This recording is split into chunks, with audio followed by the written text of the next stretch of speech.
Diagram वो complete कैसे करते हैं, बनाते कैसे हैं। एग्ज़ाम में अगर रिक्वायर्ड आती है ड्रॉ अ पाई डायग्राम, तो हमने इसको लास्ट वीडियो में पढ़ना सीखा था। और आज वाली क्लास में हम पढ़ेंगे सिंपल बार डायग्राम, सिंपल बार चार्ट के एक क्वेश्चन में सिंपल बार चार्ट कैसे बनाते हैं। तो जो प्रीवियस वीडियो में हमने क्वेश्चंस कंप्लीट किया था regarding the food, house rent, clothing and education, हमें क्वेश्चन दिया हुआ था, तो उसी क्वेश्चन का हमने पाई चार्ट कंप्लीट किया था। आज हम इसी क्वेश्चन का सिंपल बार चार्ट बनाने के लिए जा रहे हैं। यानी जिस टेबल पे हम लोग पाई डायग्राम बना सकते हैं, तो उसी टेबल पे एक और डायग्राम भी बन सकती है, और वो है सिंपल बार चार्ट। अब देखिए सिंपल बार चार्ट को हम लोग कैसे बनाते हैं। तो ग्राफ का एक्स एक्सिस, ग्राफ का वाई एक्सिस, और एक बार्स की फॉर्म में ये सिंपल बार बनी हुई होती है। तो कंप्लीट करते हैं, स्टार्ट करते हैं, वीडियो को बनाते हैं, शुरू करते हैं।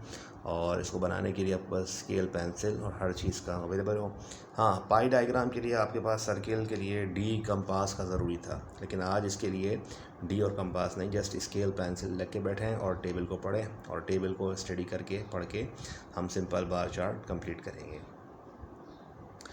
क्वेश्चन वही है जो हमने लास्ट में क्लास में सवाल किया था। आइटम्स एक्सपेंडिचर, एक फैमिली है जो कि अपने आइटम्स पे एक्सपेंडिचर करती है। फूड पे एक्सपेंडिचर इनका है 1200 रुपीज़, हाउस रेंट का 1000 है, क्लोथिंग का 500 है, और एजुकेशन का 300 है। किसी चीज़ को एक्सप्रेस करने के, समझाने के एक दो तरीके होते हैं। क्या आप टेबल के ज़रिए भी अंडरस्टैंड करवा सकते हैं किसी को, कि भाई टेबल के ज़रिए बताएं भाई ये एलिमेंट पे इस फैमिली जो है वो इतने रुपए खर्च कर रही है, हाउस रेंट पे इतने रुपए खर्च कर रही है। और इसी क्वेश्चन को हम लोग इसी चीज़ को डायग्राम की सूरत में भी इन्फॉर्म कर सकते हैं, बना के बता सकते हैं, एक्सप्रेस कर सकते हैं, प्रेजेंट कर सकते हैं। ठीक है, तो टॉपिक का नाम क्या है, ड्रॉ। रिक्वायर्ड क्या है, draw a simple bar chart. अच्छा, सिंपल बार चार्ट के लिए चलें स्टार्ट करते हैं, बनाते हैं। क्वेश्चन में दो एलिमेंट गिवन है, एक एलिमेंट गिवन है आइटम्स और दूसरा एक्सपेंडिचर है एक्सपेंडिचर। ठीक है, अब इनमें से देखें, एक जो है वो ड्रॉ करेंगे हम एक्स एक्सिस पे, और दूसरा हम ड्रॉ करेंगे वाई एक्सिस पे। सही, एक बनेगा एक्स एक्सिस और दूसरा बनेगा वाई एक्सिस पे। तो ग्राफ किया आपने पेंसिल स्केल से रजिस्टर में, क्योंकि एग्ज़ाम हॉल में आपको रजिस्टर में ही आपको कॉपी में ही करनी होगी ये। तो अलग से कोई ग्राफ पेपर लेना चाहें तो ठीक है, अदरवाइज़ ये केस में भी बन सकती है। तो ग्राफ पे एक्स एक्सिस और वाई एक्सिस के लिए इस तरह पे लाइंस कंप्लीट कर लें। ठीक है, मेरे पास जो एलिमेंट्स हैं टोटल वो कितने रुपए हैं, अगर इसका इन सब का हाईएस्ट नंबर देखा जाए तो हाईएस्ट नंबर 1200 रुपीज़ है। तो हाईएस्ट नंबर 1200 तक हमें क्या करना है, इसको स्केलिंग करनी है। तो ग्राफ पे तो पहली बात ये कि एक्स एक्सिस पे हमने क्या लेना है, तो एक्स एक्सिस पे हम लोगों ने लेने हैं आइटम्स, यानी जो फर्स्ट एलिमेंट गिवन है आइटम्स, ये सारे नाम कहाँ पर आएंगे, एक्स एक्सिस पे। और जो एक्सपेंडिचर्स गिवन है इन रुपीज़, ये सब कहाँ पर आएंगे, वाई एक्सिस पे। तो वाई एक्सिस पे एक्सपेंडिचर को आपने टोटल नंबर देखें, हाईएस्ट नंबर क्या है 1200 रुपीज़, तो उसके हिसाब से अपना एडजस्ट कर लें। अब नंबर अगर देखें हंड्रेड्स में हैं, बड़े नंबर्स हैं, तो फिर आपको गैप भी उसके हिसाब से एडजस्ट करना होगा। अगर 1200 तक आपको इस तरह स्केलिंग करनी है, तो अपनी कॉपी रजिस्टर के हिसाब से आप स्केलिंग कीजिएगा। मैंने वाइट बोर्ड पे कंप्लीट किया, तो इसलिए आप उसको अपने हिसाब से दो लाइन्स का गैप दे लें, बीच में 2 लाइन्स का गैप, फिर 2 लाइन गैप, फिर 2 लाइन गैप, इस तरह दे लें। या सिंगल लाइन का गैप दे के फिर आप 100, 200, 300, 400, 500 इस तरह भी कर सकते हैं। ठीक है, वॉट एवर, जिस तरह भी आपकी मर्ज़ी है, जैसे भी है आप उसको ग्राफ को लाइन में स्केलिंग कर लें। इसकी जगह मैंने इस तरह से स्केलिंग की है 200, फिर सेम वही डिफरेंस रखा, देखिए मार्जिन सेम रखा सबके अंदर। तो 200 के बाद अब अगर मैं फर्स्ट ग्राफ का जो 0 पॉइंट है, ग्राफ के 0 पॉइंट के बाद अगर मैं 200 ले रहा हूँ यहाँ पे मैं, तो फिर मुझे उस 200 में 200 प्लस करना होगा। 200 में प्लस करें कितना होगा, ये 400, प्लस करें 200 कितना होगा, ये 600, प्लस करें 200 800, प्लस करें 1000, प्लस करें कितना होगा, 1200। ठीक है, आपको ग्राफ पे वाई एक्सिस दिख रहा होगा, वाई एक्स एक्सिस पे दिख रहा होगा कि भाई आपने हमने यहाँ पे लेने हैं एक्सपेंडिचर्स। स्केलिंग इस तरह करनी है कि देखिए आपने एक इस तरह का पहले एक बार के लिए लाइन छोड़ दी, क्योंकि बीच में आपको एक स्मॉल गैप दिख रहा होगा, ये बीच में हमने गैप छोड़ा है किसके लिए, डिफरेंस के लिए।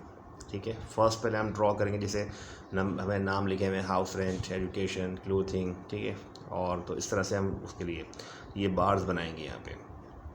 जैसे भी वीडियो के स्टार्टिंग में आपको हमने एक डायग्राम शो की थी, तो उसी तरह से इसे हम कंप्लीट करेंगे। तो पहले यहाँ पे देखें एक डिफरेंस छोड़ दें, फिर उसके बाद फिर तो अगेन सेम यही मार्जिन रखें, फिर एक गैप छोड़ें उतना ही जितना आपने फर्स्ट पे रखा था, फिर अगेन दोबारा सेम मार्जिन रखें, फिर एक गैप उतना ही रखें जितना आपने पहले रखा था। तो स्केलिंग के हिसाब से आपको क्या करना होगा, शुरू में स्टार्टिंग में थोड़ा सा काम करना होगा, समझना होगा इस चीज़ को, और समझ के इसको ड्रॉ करके बनाएंगे। चले सबके मैंने स्केलिंग कर ली।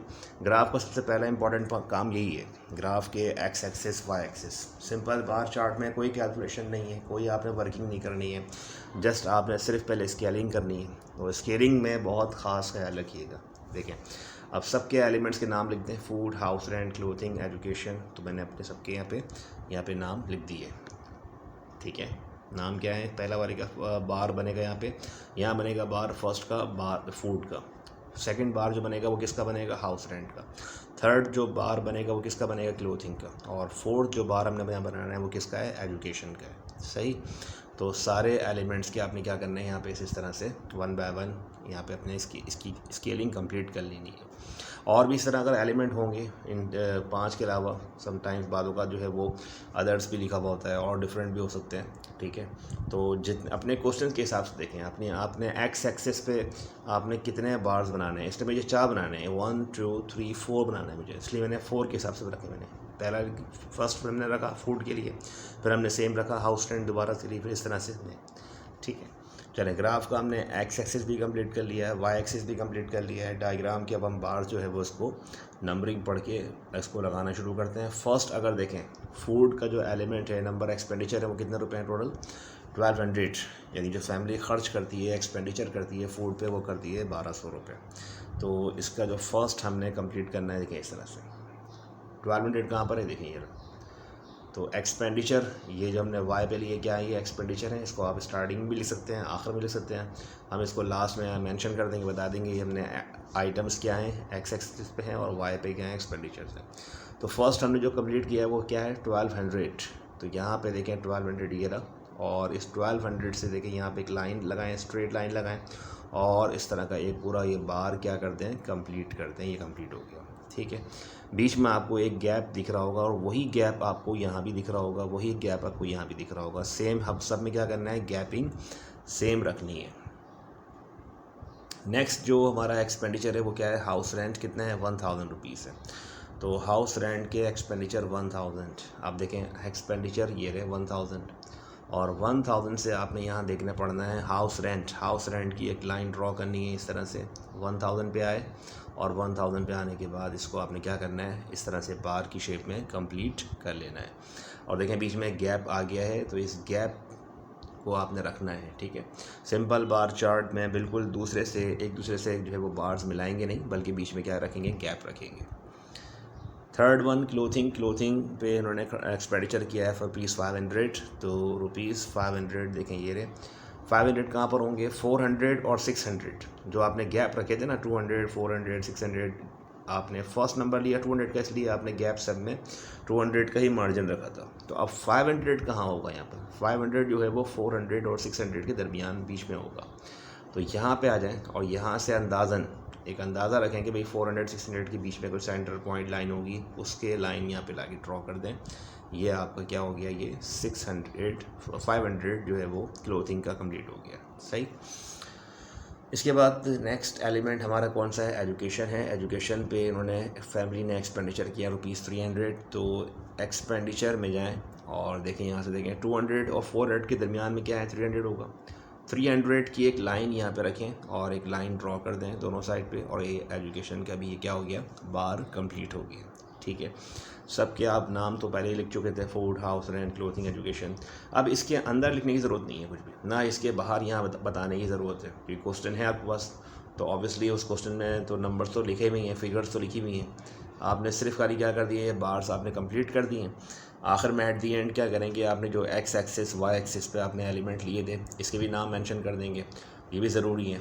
तो इस तरह से पहले एरो ड्रॉ कर दें यहाँ पे, ठीक है। वाई पे भी आपने इस तरह की एरो ड्रॉ करना है, और एक्स पे भी आपने इस तरह से एरो ड्रॉ कर दें, और आप उसके नाम मेंशन कर दें। क्वेश्चन में जो भी एलिमेंट गिवन होगा उसी का नाम लिखना होगा। देखिए क्वेश्चन में फर्स्ट जो एलिमेंट गिवन है वो आइटम्स है, इसलिए हमने इसको एक्स पे रखा था, और एक्स पे हम यही नाम लिखेंगे आइटम्स, और वाई पे हमने क्या लिए हैं, जो फिगर्स लिए हैं किस चीज़ की हैं, एक्सपेंडिचर है।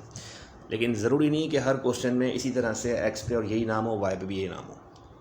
डायग्राम मतलब जिस चीज़ की आप बना रहे हैं, डेटा जिस तरह का आप प्रेजेंट करना चाह रहे हैं, तो एक्स एक्सिस पे जो भी कैटेगरी होगी, वाई पे जो भी कैटेगरी होगी, उसी के नाम यहाँ पे लिखने होंगे।